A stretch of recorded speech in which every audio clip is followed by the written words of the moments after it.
السلام علیکم ورحمۃ اللہ وبرکاتہ۔ بسم اللہ الرحمن الرحیم۔ عن عبد اللہ بن عمر رضی اللہ عنہما قال سمعت رسول اللہ صلی اللہ علیہ وسلم یقول انما الناس كإبل المياه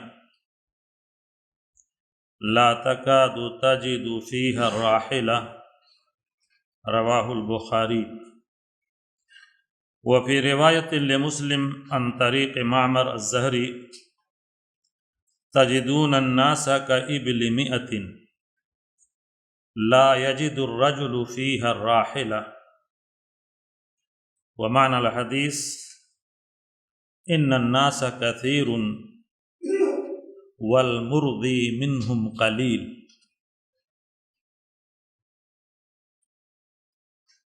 یہ اس حدیث کے راوی عبداللہ ابن عمر رضی اللہ عنہما کہتے ہیں کہ میں نے رسول اللہ صلی اللہ علیہ وسلم کو یہ کہتے ہوئے سنا کہ لوگ 100 اونٹوں کے مانند ہیں، تم ان میں کوئی قاعدے کی سواری ڈھونڈو گے تو مشکل ہی سے کوئی سواری ملے گی۔ تھوڑے سے الفاظ کے اختلاف کے ساتھ امام مسلم نے بھی اس حدیث کو روایت کیا ہے۔ حدیث کا خلاصہ یہ ہے کہ انسانوں کی تو بہت کثرت ہے لیکن کام کے لوگ بہت کم پائے جاتے ہیں۔ حدیث کے راوی عبداللہ ابن عمر رضی اللہ عنہما کا شمار حفاظ حدیث کے اساطین میں ہوتا ہے۔ آپ مکثر الروایہ ہیں اور کثرت سے احادیث بیان کرنے کے باوجود ضبط حدیث میں آپ کو کمال حاصل تھا۔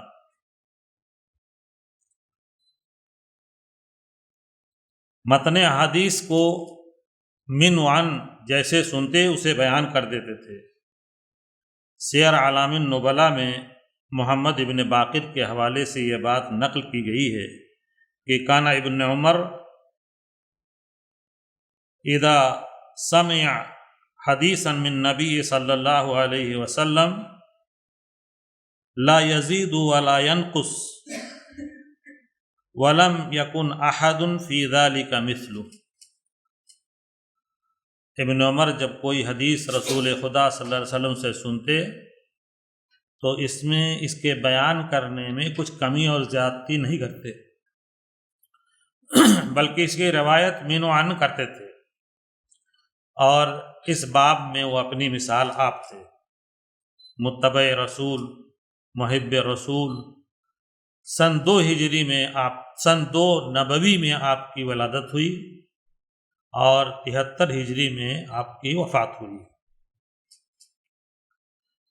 آپ کی مرویات 2630 ہیں جو مقرر مرویات ہیں، اور متفق علیہ احادیث جو مسلم اور بخاری میں ہیں وہ 168 ہے، اور صرف بخاری میں 81 حدیثیں اور صرف مسلم میں 31 حدیثیں ان سے مروی ہیں۔ نبی کریم صلی اللہ علیہ وسلم کو جوامع الکلم کہا جاتا ہے۔ آپ اپنی باتوں کو مختصر الفاظ میں تشبیہ و تمثیل سے واضح فرماتے تھے، کم جملوں میں بہت اہم معنی بیان کر دیتے تھے، اور وہ باتیں بہت واضح ہوتی تھیں۔ تمثیل کی بے شمار مثالیں ہیں، جیسے آپ نے مسلمانوں کے آپس کے تعلقات کو جسد واحد سے تعبیر کیا۔ ایک جگہ کہا المؤمن للمؤمن کالبنیان یشد بعضهم بعضا، گویا مومن کو اور مومن کے درمیان تعلقات کو عمارت سے تعبیر کیا اور یہ بتایا کہ بعض کو کس طرح سے تقویت پہنچاتے ہیں۔ ایک حدیث میں فرمایا کہ المؤمن مرآۃ المؤمن، مومن مومن کا آئینہ ہے۔ اس حدیث میں جو تشبیہ ہے وہ بہت بلیغ تشبیہ ہے۔ عرب کے معاشرے اور وہاں کے صحرا اور وہاں کے ماحول پر نظر ڈالیے۔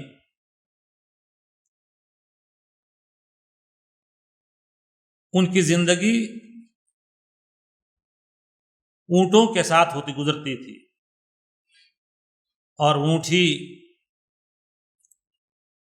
ان کے لیے سواری، ان کا جہاز، ان کا مال بردار، اس کا گوشت، ان کی غذا، اس کے دودھ پر ان کا انحصار، یہ سب اونٹ کے سہارے ہوتا تھا۔ اسی لیے آپ صلی اللہ علیہ وسلم چونکہ ان کی زندگی اونٹوں کے ساتھ گزرتی تھی، اس لیے اپنی بات کو واضح کرنے کے لیے جو سہارا لیا، جس کی مثال دی، وہ اونٹ کی مثال دی۔ کہا کہ اونٹ، یہاں الفاظ جو ہیں وہ یہ ہے میت کا ابل المیہ، مسلم کی روایت میں ہے میت و ابل، 100 اونٹ یہاں عدد کے لیے نہیں ہے بلکہ کثرت کی دلالت کے لیے، یعنی اونٹوں کی کثرت، جھنڈ کے جھنڈ اونٹ تم دیکھتے ہو، اونٹوں کے ریوڑ دیکھتے ہو، بہت سارے اونٹ دکھائی دیتے ہیں، لیکن اگر ان کی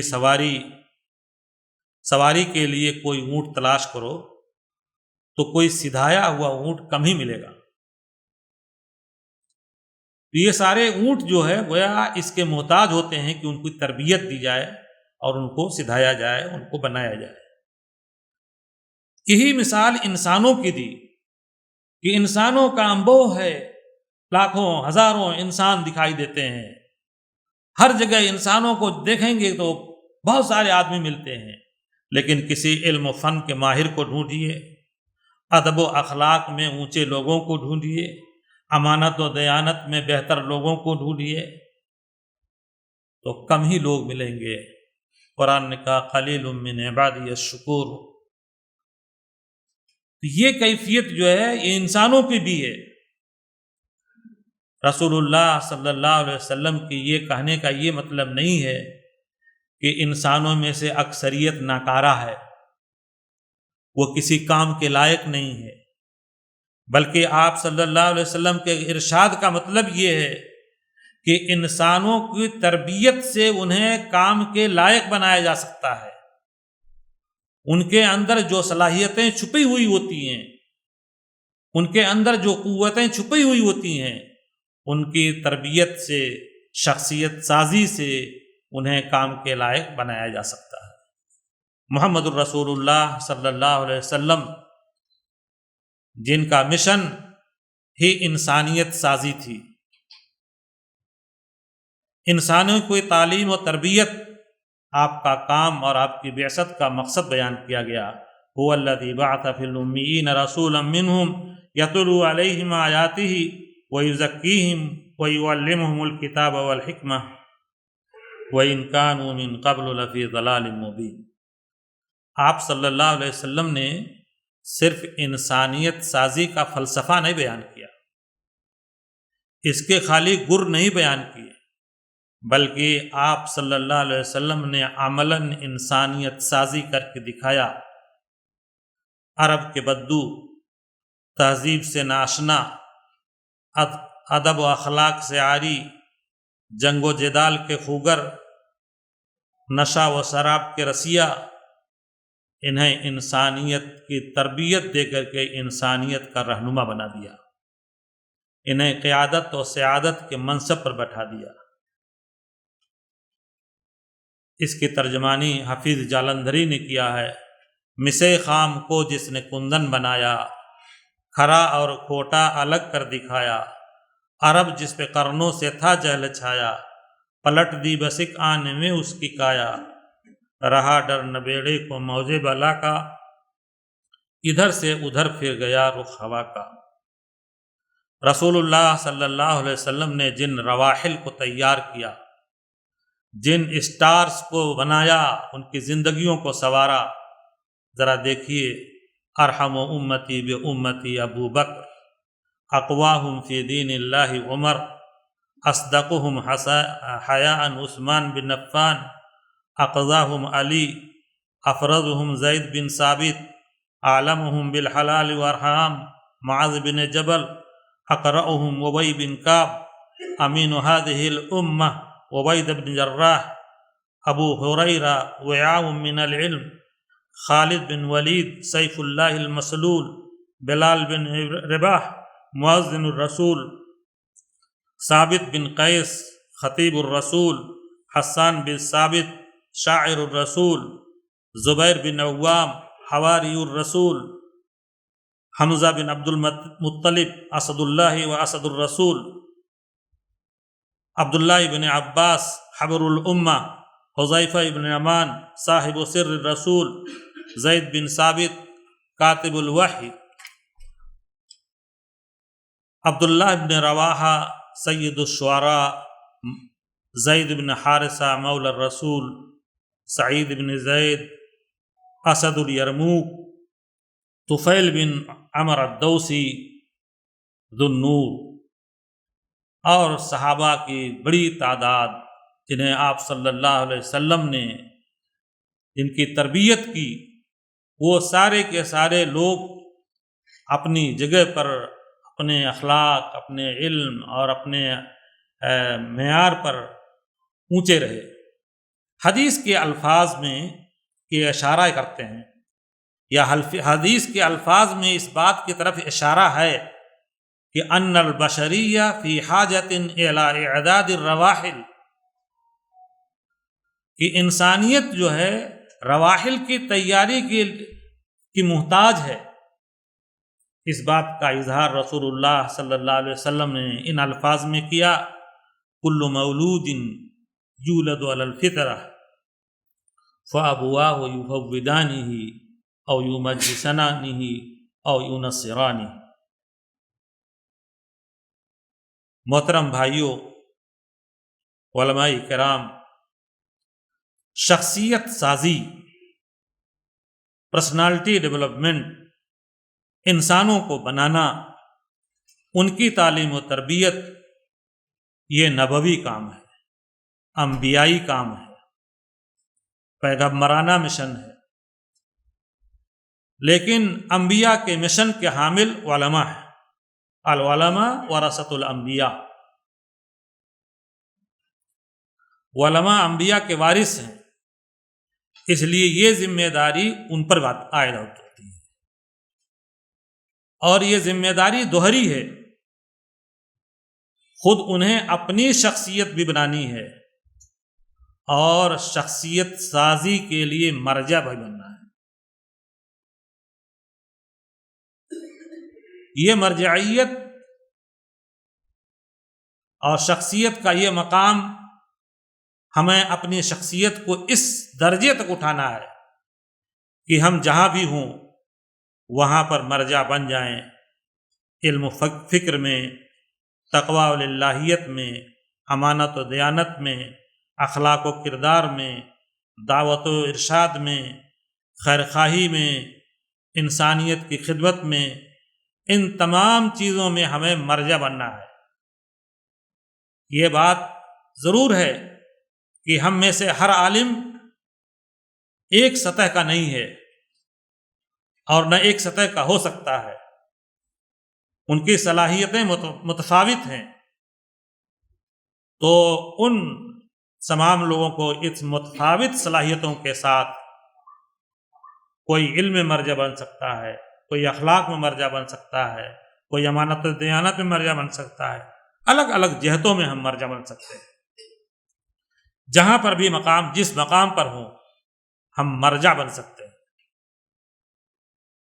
میرے بھائیوں، پرسنالٹی ڈیولپمنٹ یا شخصیت کا ارتقاء یا شخصیت سازی، یہ نبوی کام ہے، انبیائی بھی کام ہے، اور یہ علماء کا بھی کام ہے۔ شخصیت سازی کے لیے تقریریں، ڈاٹا فراہم کرنا، کچھ باتیں بتانا، غصہ نہ کرو، صرف باتیں بتانے سے شخصیت سازی نہیں ہوتی۔ معلومات کے لیے اگر چاہتے ہیں تو بے شمار معلومات ہیں، معلومات کا خزانہ اس وقت سب کے پاس موجود ہے، اور معلومات کا خزانہ گھر بیٹھے ہم حاصل کر سکتے ہیں۔ بلکہ معلومات کے بارے میں تو یہ کہیے کہ ہم تو مائل بکرم ہیں، کوئی سائل ہی نہیں۔ ہم جو بھی معلوم کرنا چاہیں ٹیکنالوجی کے سہارے اس وقت تمام چیزیں معلوم کر سکتے ہیں۔ معاملہ صرف شخصیت سازی کے لیے معلومات کا حاصل کرنا نہیں ہے، بلکہ اس وقت کا سب سے بڑا جو المیہ ہے وہ اسوہ کا موجود نہ ہونا ہے۔ رسول اللہ صلی اللہ علیہ وسلم کی زندگی کو اسوہ بنایا گیا۔ لَقَدْ كَانَ لَكُمْ فِي رَسُولِ اللَّهِ أُسْوَةٌ حَسَنَةٌ، یہ اللہ کے رسول کی زندگی کو اسوہ بنایا گیا۔ اور پھر اللہ کے رسول نے جن کی تربیت کی وہ سب جہاں جہاں گئے وہ اسوہ بن گئے اپنے اپنے مقامات پر۔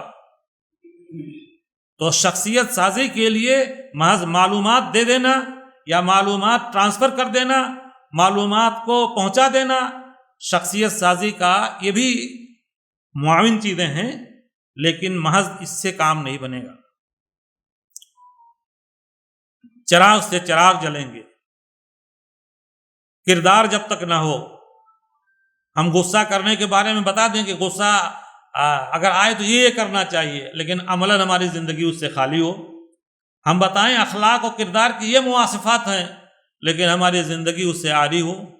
تقویٰ اور للہیت کی بڑی اونچی کوالٹیز اور اس کی فہرست بنا دیں، لیکن جب ہماری زندگی جھانکیں تو اس میں کچھ نہ ملے۔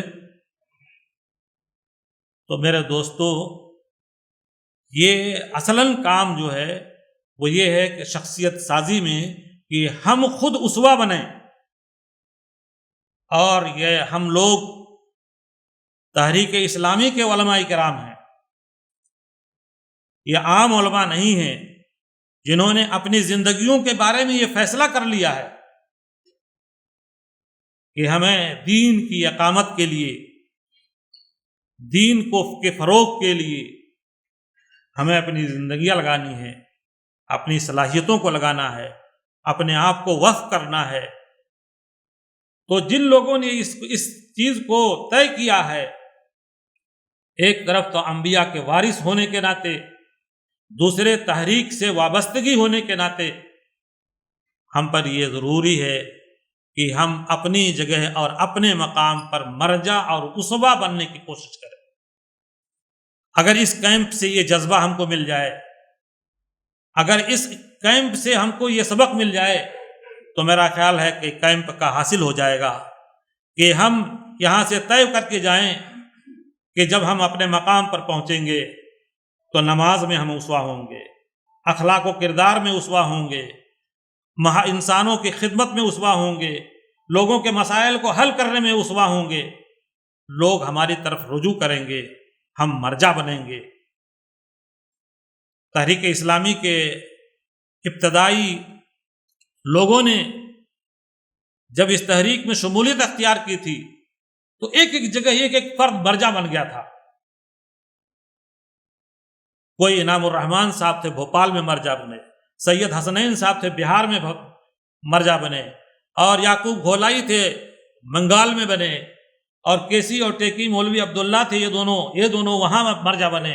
مختلف جگہوں پر، تامل ناڈو میں اور مختلف جگہوں پر بعض ایسے علماء تھے جو اپنی اپنی جگہوں پر مرجع بنے۔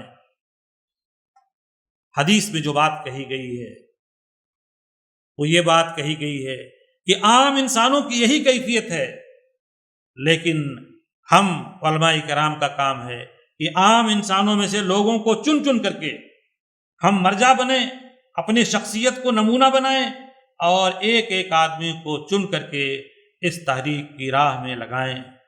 اللہ تبارک و تعالیٰ سے دعا ہے کہ یہ مشن اور یہ مقصد ہمارے لیے حاصل ہو سکے۔ ہم اللہ سے دعا کریں کہ اللہ تعالی ہمیں متقیوں کا امام بنائے، وجعلنا للمتقین اماما، ہم متقیوں کے امام بن سکیں، اس کی خواہش کریں، اس کی تمنا کریں، اس کی دعا کریں۔ اللہ تبارک و تعالی ہمیں اس کی توفیق عطا فرمائے۔ وآخر دعوانا الحمد للہ رب العالمین۔